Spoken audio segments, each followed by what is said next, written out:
Баршаңызға сәлем, сіздермен Гүлсая. Бүгін сіздерге өте оңай жасалатын, дәмі өте керемет болып шығатын қыстық салатты көрсететін боламын.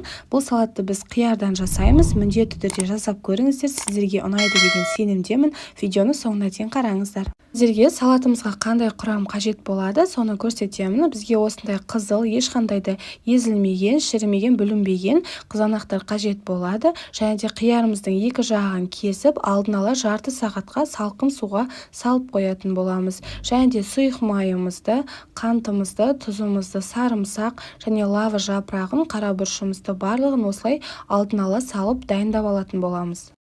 Ең алдымен қызанақтарымызды дайындайтын боламыз. Артық жерін осылай пышақпен алып тастаймыз.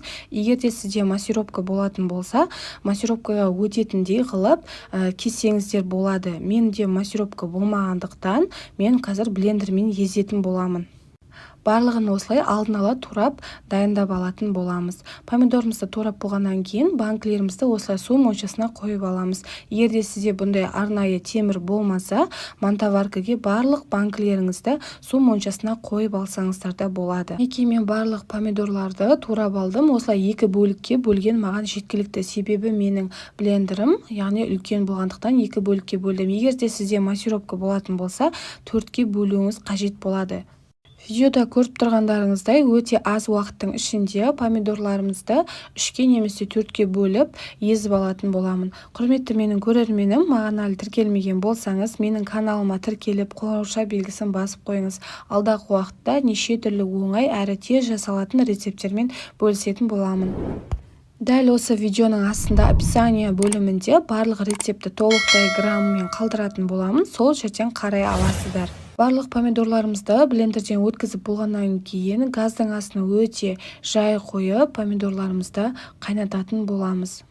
Және де араластырып тұруды ұмытпаңыздар. Ендігі кезекте сарымсақпен осы ащы бұрышымызды блендерден өткізіп алатын боламыз. Негізі блендерден өткізуде бұл маңызды емес. Қолыңызбен майдалап, өте ұсақ қылып турасаңыздар да болады. Шамамен 10 минут өткеннен кейін біздің помидорларымыз осылай жайлап қайнай бастайды. Сол кезде біз қиярларымызды турап бастайтын боламыз. Ортасын осылай пышақпен кесіп, әдемі осы ирек пышақпен кессеңіздер өте әдемі болады. Негізі ол міндетті емес, сізде ондай болмаса, кәдімгі пышақпен кесе берсеңіздер де болады. Видеода көріп тұрғандарыңыздай помидорларымыз осылай әдемі болып қайнайды, үстіне осылай көбіктері шығады. Ешқандай да көбікті алудың қажеті жоқ. Алдын ала осы блендерден өткізіп алған сарымсақпен ащы бұрышымызды салып, жақсылап тағы да бір рет араластырып 5 минуттай қайнатамыз. Яғни 5 минутта біздің сарымсақтарымыз пісуі қажет. Осы кезде барлық қиярларымызды толықтай турап алдым. Енді қайнап болғаннан кейін, шамамен 5 минут өткеннен кейін қиярларымызды салып, тағы да жақсылап араластыратын боламыз.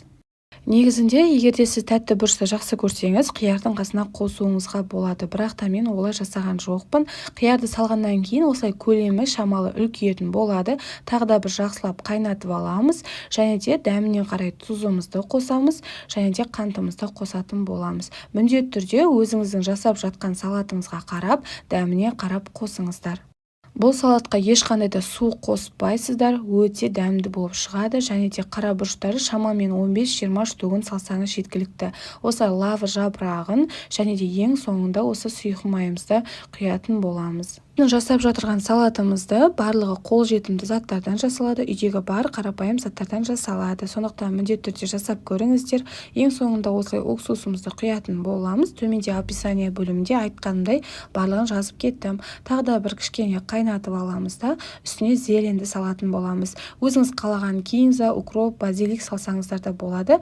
Укропымды салып, жақсылап араластырып 10 минуттай қайнатамыз. 10 минуттан кейін біздің қиярымыздың осындай әдемі түске енетін болады. Салатымыз осымен дайын. Міндетті түрде газдың астын өшірмей ең жай отқа қойып қоямыз да салатымызды ыстықтай алдын ала су моншасына булап алған осы банкілерімізге құйып алатын боламыз. Қоюынан және сұйығынан бірден ыстықтай бетін жабатын боламыз. Осымен біздің салатымыз дайын. Менде 3,5 литр және де осындай бір чашка салат шықты. Иісі өте керемет. 2 күнге бетін төңкеріп, жылы көрпеге орап қойыңыздар. Егер де менің видео рецептім ұнаса, менің каналыма тіркеліп, өз пікіріңізді қалдырып кетіңіз. Сіздерге ұнады деген сенімдемін. Сіздермен болған Гүлсая.